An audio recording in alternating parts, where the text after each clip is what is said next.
This is New Kids on the Block, and we're going to talk today about EDM 310 Survival Guide. My name is Daphne McFadden. I am a junior and I'm a special education major. My name is Leah Garvins. I am a sophomore and I am an elementary education major. And I'm Ashley Showles. I am a sophomore and I am a secondary education major. Our first discussion topic is preparing for EDM 310. What you guys think? It can be tough. I know first things first, whenever you come into class, didn't really know about this before. Definitely rate my professor. And you see all kinds of crazy stuff about Doctor Strange on there. But you kind of have to ignore it. Definitely going to have to ignore this stuff and make up your own opinions. Yeah, everybody has their negatives and their experiences with Doctor Strange, but 9 times out of 10 it's basically people that didn't do the work that they were supposed to do. That didn't do what they were supposed to do when they were supposed to do it. And so those are the people that have the problems. But if you come in and you do your work on time, and then you're not going to have any problems.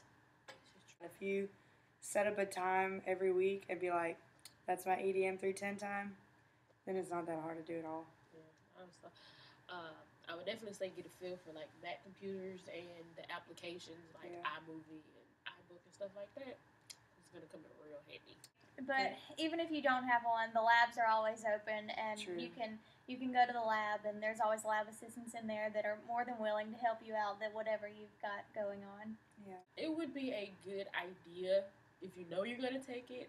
Then go ahead and read the class blog because Dr. Strange will put some stuff up there. Definitely check it every day. Every day. Every day. You religiously. Never know, yes, when special assignments are going to pop up, or when something important is going to be posted on there. It's just very important to check the class blog on a daily basis.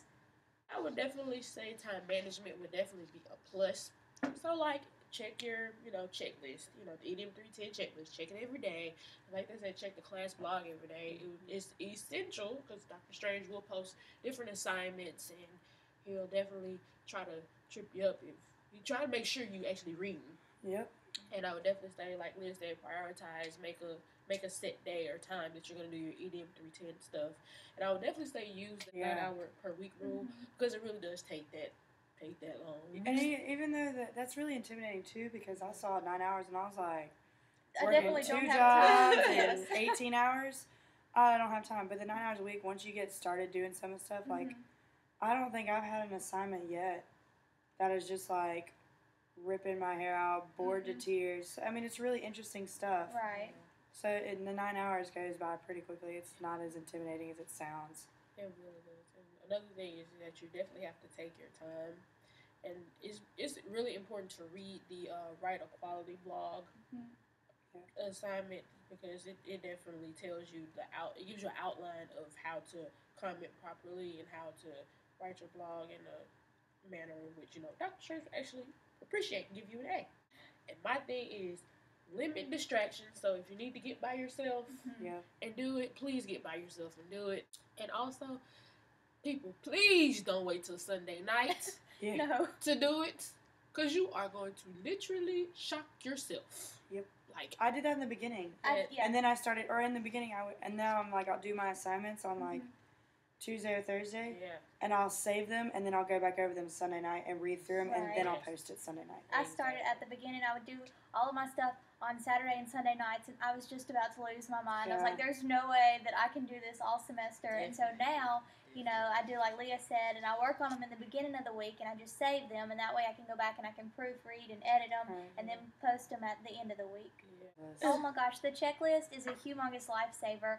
At the beginning of the class, I was almost overwhelmed because, you were flipping through, and there's you go to the main website, and then there's a link to project instructions and blog instructions and activity instructions, and I'm just like, oh my gosh, how am I going to keep up with this? And then he shows us this, this wonderful checklist, and it is literally a lifesaver because it goes and it lists and it says, okay, this is the start of the week, and all your work is due by midnight at Sunday at the end of the week, and it lists everything that you have to do for the week. And when you finish something, you check it off with, you highlight it green, and then you know it's done. And if you don't do it on time, you're supposed to highlight it a different color, and then you highlight it green when you finish it. But the checklist is definitely a lifesaver, and it also tells you like what projects to begin working on. So, you know, if you have a light week and you get finished with all of your stuff early and you want to go ahead and you want to start working on that project that's due in a couple of weeks, that way, you know, you're not waiting to the last minute to do it. And it really just helps you stay organized and stay focused on what all you're supposed to be doing and what all and when it's due. Yeah. The checklist is in what, Google Docs? Yeah, it's in It your is in Google Docs. And that's nice too, because I mean, I'd known about Blogger and stuff like that, but I didn't know the nice thing about Google, how it has the Docs and the Drive. When you set up your Gmail account, which everyone, you know, you have to set up your Gmail account before the class, you have your Docs and your Drive, and it's really convenient because you can, you know, if you have a project, you can set up a document, and then you can share it with whoever you want to share it with. You can share it with people in your group, one person, two people, your whole entire class. And I know that, and that's how the checklist is. That way, everything you do in the checklist, Dr. Strange can see it. So once you got something checked off, it automatically shares to Dr. Strange's copy that he has for all of his students so that he knows what we've done and when we've done it. And then bloggers, you know, like she's talking about, that you can work on stuff and then you can save it and you can make a draft and then you can finish it later or check it later and then post it at a later time. Keeps everything organized. It has all your subscriptions for people who subscribe to your posts, how many people are viewing it, how many comments you have. So it's a really nice way to organize things. So you don't, you know, you're not worrying about keeping it in a paper book if, you know, might lose a piece of paper or something. So that way it's just easy to have everything in like one space and it's all connected. If you're signed into Gmail and you go to Blogger, it connects right to it. So you don't have to worry about remembering multiple passwords and usernames and all that stuff that college students tend to forget very easily. I know I do. What exactly is EDM 310 to y'all? Well, to me, EDM 310 is just a class that is teaching us as future teachers how to become independent learners and how to learn how to use all of this technology and how to incorporate it, like blogging and Skype and using all these tools, iMovie, in your classroom, using the smartboard, and it teaches you how to incorporate these items into your classroom so you can use them and help your students. It's also good because it gives you ideas about how to make things from the boring classroom where you're struggling to make sure each student's paying attention when you're just rambling off. And it gives you, you know, ideas of, you get to talk to students that are, first grade, I think is the youngest I've gotten to see. Teachers, everyone around the world, see how they do things and see what they're doing in their classrooms. And you also get to see how the students react to it. So if you know the students are loving a certain something, then that way you can say, well, if they're students like that, then maybe I can incorporate that into my classroom. Yeah.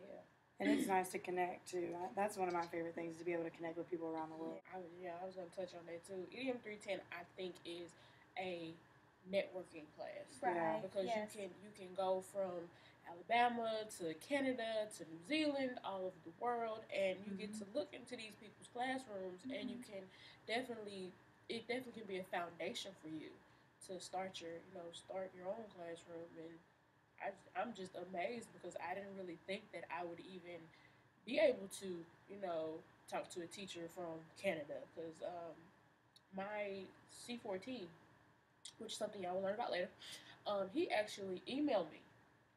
And, you know, me and Mr. David Weeds from Canada, and he's actually teaching me how to flip my classroom. And I get it, so I'm excited about doing that. That'll be fun. Yeah, that'll be interesting. I know, because I've had people in our C4Ks, which you'll learn about when you get into the course too, it's comments for kids. I've actually commented on one student in a teacher's classroom that was in like 4th grade.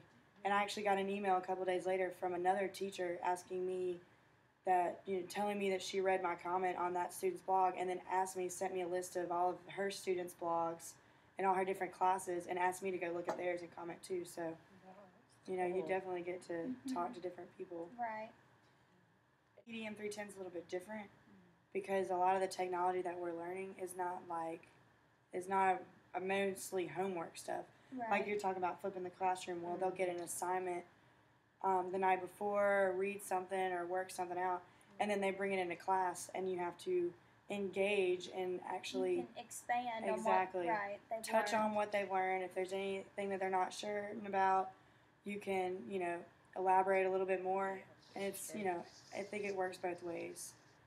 Now we're going to go into our self-reflection. So I guess we're going to start with our blogging experience. Oh, blogging. Okay, so before coming into EDM 310, I knew what blogging was. I'd never blogged a day in my life. But actually, you know, I've come to enjoy the process. You know, I enjoy reading and learning things, watching the videos that he posts for our blog assignments, and I just enjoy blogging. It's become really neat, and it's nice because it allows me to read other people's blogs, and I can make connections with these people from all over the world. Yeah.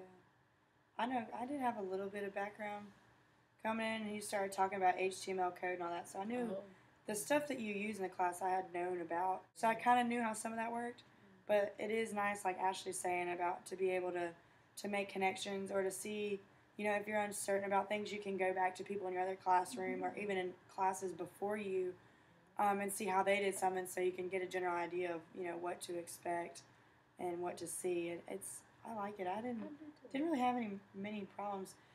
I really honestly feel like that blogging, you don't have to worry about other people judging you because it's basically your opinion.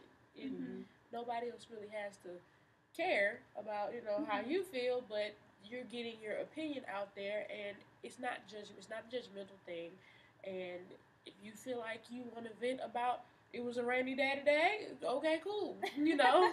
It's funny though because you would think that you would worry so much about being judged on the internet, but when you're doing it, I don't ever think about it. I don't ever think, I wonder what people think I'm writing. I don't care. Because it's my blog. Exactly. It's how I feel about whatever it may be. Just make sure that you follow the instructions and actually complete every step that's in there. Make sure you proofread your work. Don't have a lot of typos. When we first start EDM 310, Dr. Strange gives you instructions to put in pictures and hyperlinks, and a lot of first-year EDM 310ers don't do that. They don't remember to put the picture and hyperlink in all the posts, but, you know, you kind of have to remember to do that because that's a part of your grade. And, you know, don't be so bland. You know, be as creative as you possibly can.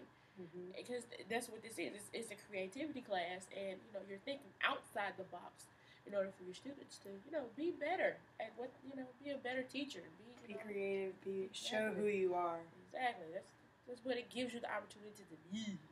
Now, the social networks that Dr. Strange is using for this class, like Facebook and Twitter, I was expecting a man of his age to know about anything about Facebook and Twitter. I know that I remember they said that the Facebook page, that was a project or that was someone's personal project, but you find it very helpful because not only do you have the current EDM 310 and the EDM 310 staff, Dr. Strange included, but you also have past EDM 310 people that actually still come to the Facebook page and post different things. So yeah, I find that very, very helpful. Yeah, that is nice. It's just nice to get other people's input and see, you know, how they do things, and just get a little taste of what everybody is and how diverse this class is. It's very true. So, hopefully we gave y'all a little bit of taste of what we've been through, so that you have a little bit of something don't be intimidated. I mean, that's the number one thing that everyone I've heard from is don't be, you know, it seems like a lot, but just keep up with it. You know, it is a lot of work, but it's really not that bad. I mean, it's not at all what you expect. No. Tip: if you stay in the lab, your grade will increase. I promise. If you can survive the first 2 weeks, I think it'll be okay because, you know, the first 2 weeks, it's like you're trying to get in this routine. You're trying to figure out how do I manage the checklist and, you know, all of the stuff that we're using. But, you know, if you survive the first 2 weeks, then it's like you get your own system and you know what you have to do. And it's like you just kind of figure it all out. And don't be afraid to ask questions or ask for help. Please don't. Just don't try to do it on your own. If you're confused about something, please email Dr. Strange because he will email you back. What is his motto? I don't know. Let's find out. Exactly. Yeah. That's a good motto to live by. It is. Don't work by yourself, and definitely, if you get into the class and you start freaking out, definitely hang in the first 2 or 3 weeks just hang in there, see what works for you. I mean, it's really. I don't think we can stress enough that it's not as bad as it looks. No. Definitely not. Well, from us to you, we wish you guys good luck.